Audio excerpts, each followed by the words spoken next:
Demonya.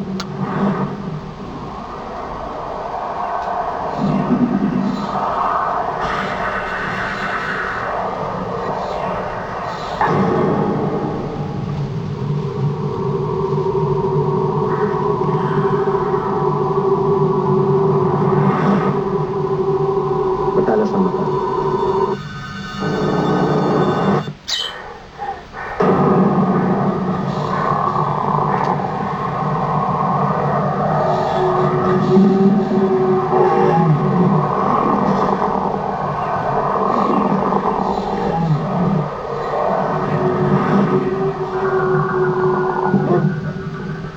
Malakas ang puwersa.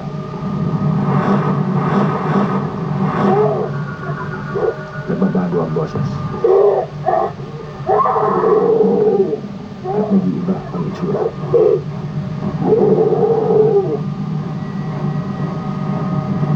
Ganito raw ang nangyayari sa taong sinasabihan.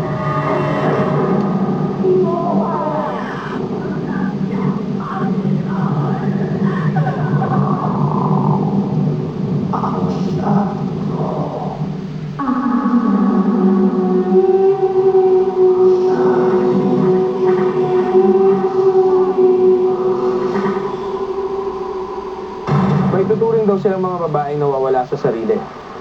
Pero ang kondisyon nga ba nila ay may kinalaman sa kanilang pag-iisip o dahil sa mga elementong sumasapi sa kanilang katawan? Ako si Ryan Eigenman. Buksan ang mga mata. Talasan ng pandinig. Palawakin ang isip.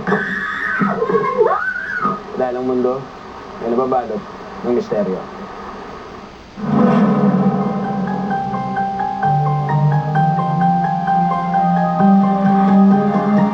Nagtataka sa aking nakikita. Ako may pinaglalarawan ng aking isipan. Ako'y nagtatanong bakit may bumubulong atong kababanan ang aking nararamdaman. Ang ating mundo'y napapayo ng misteryo hanggang kailan sisigaw hanggang saan tatakbo.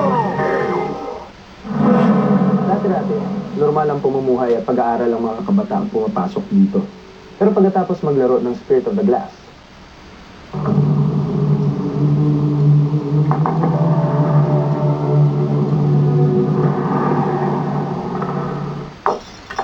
ang katawan daw ng ilan sa mga estudyante rito ay bigla nilang pinasok at pinamunuan ng iba't ibang elemento.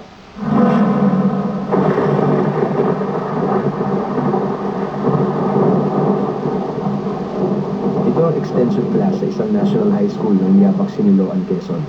Ang mga silid ito raw ay naging saksi sa di umano'y pagsapi ng iba't ibang elemento sa ilang mga estudyante.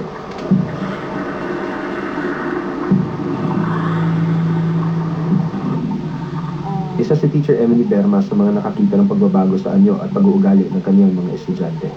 Naninigas siya, sumisigaw, pa ikay nahawakan, talagang nananampal siya. Halos yung itong kamay mo na nahawakan, hindi mo na maalis-alis. Ayon sa mga residente rito, iisa lang ang maaaring pinagmulan ng problema ito. May puno doon ng akasya na meron daw doon daw nakatira kesyo yung mga bad spirit na sumasapi sa kanila. Nandun ang mga bata sa tapat noon, sila yung nagtitext, minsan naghaharutan, yung mga ganyan baga naglalaro. Doon daw sila nakatira at sila daw ay nabulabog na yung kanilang tirahan.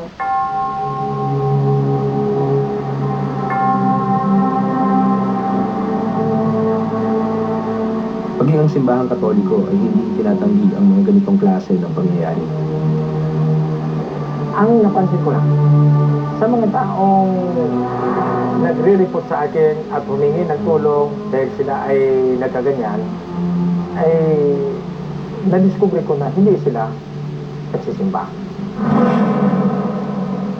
So andito tayo ngayon sa Tanawan, Quezon, kung saan may interview natin dapat yung isang batang sinasapian.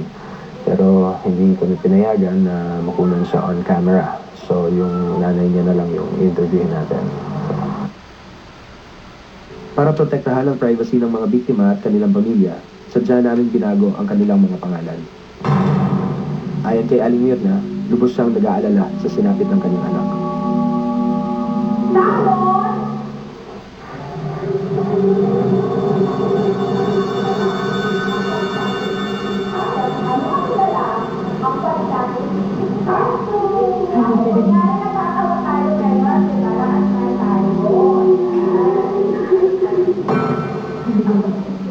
So ano yung nangyayari sa kanya?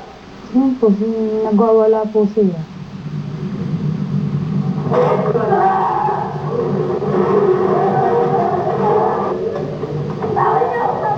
Hindi nakakakilala. Lumalakas ho ba siya? Malakas po siya.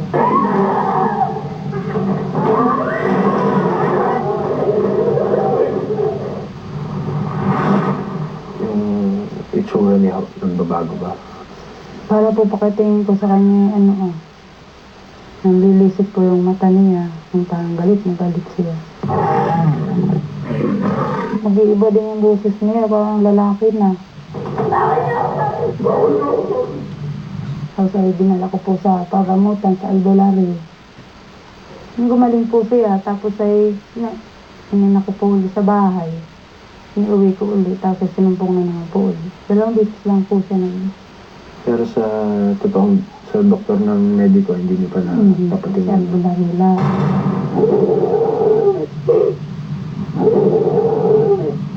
Kaya tanong ng albularyo na yung lolo niya kung sino yung masakit sa katawan niya. Ay siya daw ay si Arturo.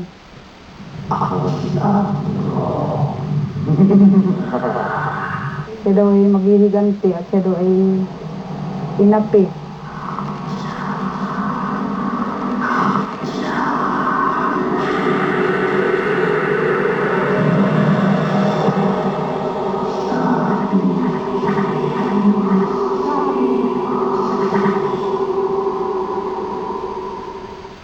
Susunod, sino ka? Anong pangalan mo? Anong gusto mo?